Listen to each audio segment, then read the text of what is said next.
When he posted it, a lawyer wrote to him and said, well, her profile photo looks like she's a lawyer. Says at 70 you should have something better to celebrate as an achievement. But he repeated the comment, why didn't you wait for you throw bass? You know, sorry, I don't want cough. you throw bass before boss go come, you run. Why are you running? Hello guys, and welcome back to my channel. If you're new to my channel, hello and welcome to my channel. My name is Summer. So in this video I want to share this oh, by the way, my voice is different because I have a cough. I want to get that out of the way because I know people are going to ask, oh, what happened to your voice? I have a cough, so I wanted to get that out of the way. So there is this man, apparently, you know, let me find his name again. So there's this Nigerian man.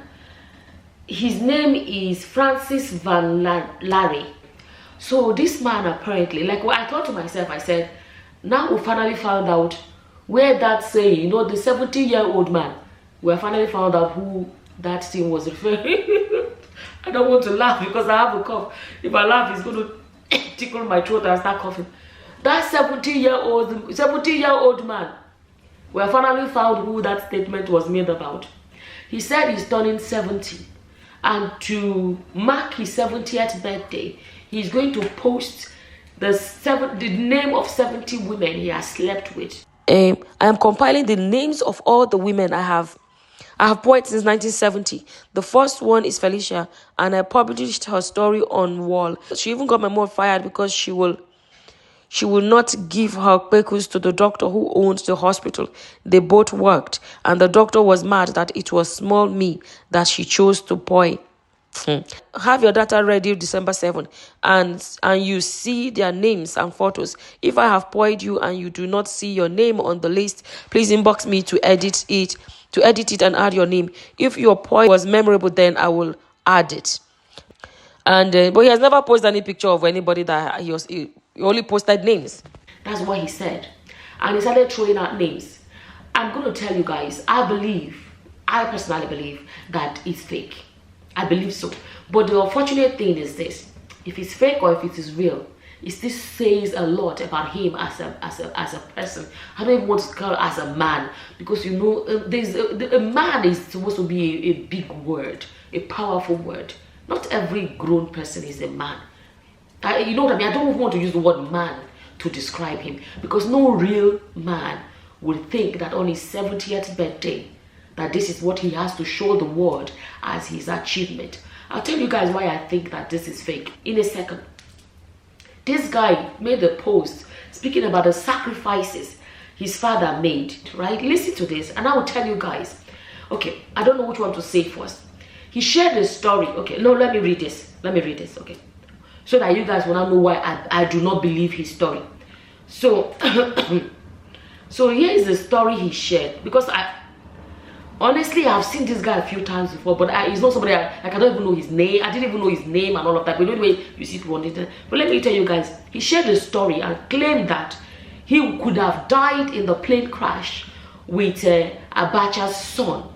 His story is incorrect. Because I was in a relationship with a close friend of Abacha's son, Ibrahim. And this his close friend could have died with him. And but what he shared as the story is incorrect. I know the correct story. When I was much younger, it was a serious relationship that was even heading towards marriage. It ended up not being a marriage. But the guy that I was with was close friends with Ibrahim Abacha, Abacha's first son, right? And if you don't know Abacha is the former president of Nigeria. And this guy I was with, the guy that I was in a relationship with, was living in Ibrahim Abacha's house in Dolphin Estate, Ikoyi, Lagos. The guy that I was in a relationship with was supposed to travel with him, but there was a contract that Ibrahim Abacha gave him, but he couldn't leave it. It was a petrol station contract. He couldn't leave that contract. That was why he didn't travel. And the guy that I was with, I don't want to say his name because it's not my way. And that travel was not a business travel. It was a friends traveling. he was supposed to go with them. Ibrahim Abacha's house was a house where it was free for all. All their friends were always camping there, feasting and dining together. Ibrahim Abacha was never by himself. They always were, you know the way, I think it's a Hausa kind of life. They always like a group of friends, group of community life and everything. The guy that I was with, throughout the time I knew him, never flew in an aeroplane ever again in his life. He had the fear of flying because his friends died in that plane crash. He became very afraid of flying. Right now, this guy shared the story, and you see the inconsistencies in his story. So what I'm saying, that if he can cook up a story like this, so why would you not believe that he's cooking up a story about 70 women? Looking at him, does he even look like someone that has the energy? Sorry. Does he even look like one that has the energy to climb how many women? Okay, maybe not the women they climb up. But let me tell you, let me read you guys, because when I went to look up this story about him and 70 women, I came across this post. I was like, okay, this story is not correct. Because I was in a relationship with a guy that was a close friend to Ibrahim Abacha. Look at how he shared the story. He said, narrow escape. Okay, he said, reflecting on my 70 years, narrow escape. That was after he had already posted about the 70 women, right? He started making more posts. Even this Odogu, he limited the comments. How can you come and be bragging about it and you don't allow comments? You do not allow comment section. What are you afraid of?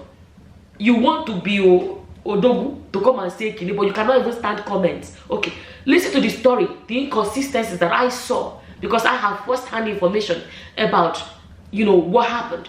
Where it said narrow escape.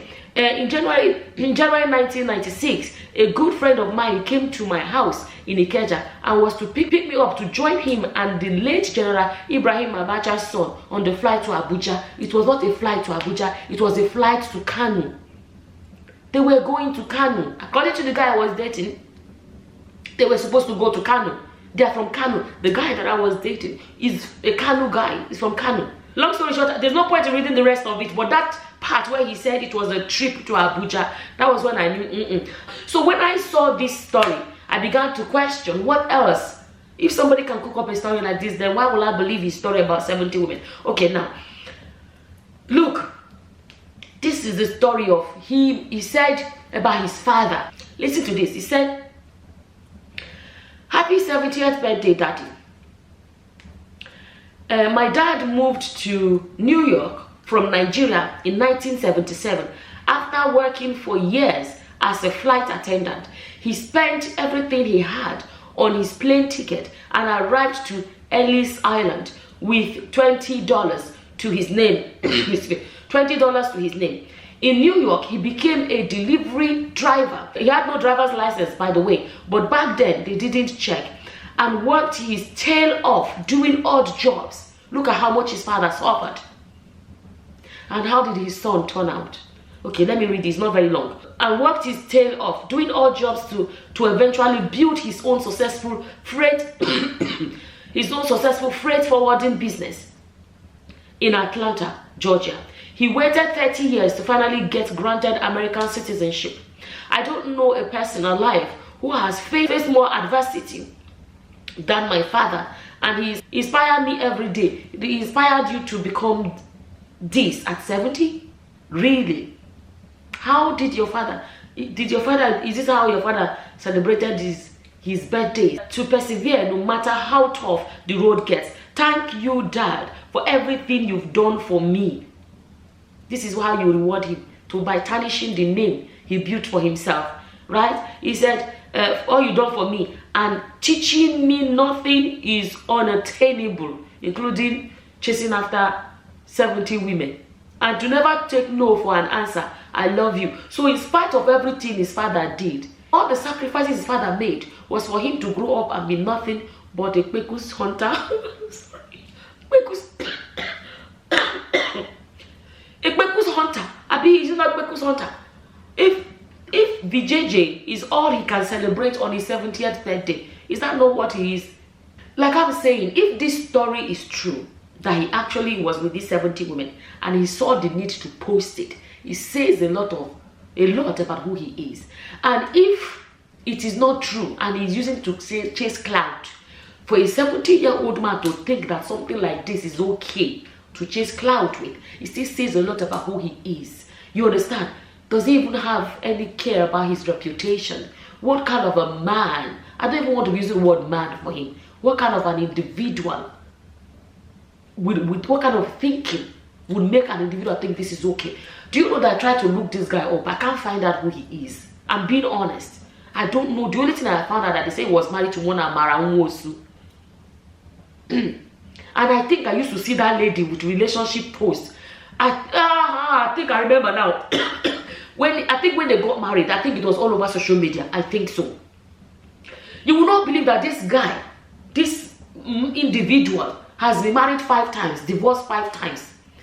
And he married, I think his name is this Amara Nwosu, because he himself, listen, let me show you guys what I'm seeing, and I'm like, I'm not surprised. Look at this. I'm looking at his pictures. You know, in this life, they say, don't be picky, don't look down on anybody in this life, no matter what somebody looks like, give them the benefit of the doubt and whatever. But when you look at somebody like this, you are like, these are the times when women actually, you know, it's like almost like if people look down on people, somebody like this, I don't know why.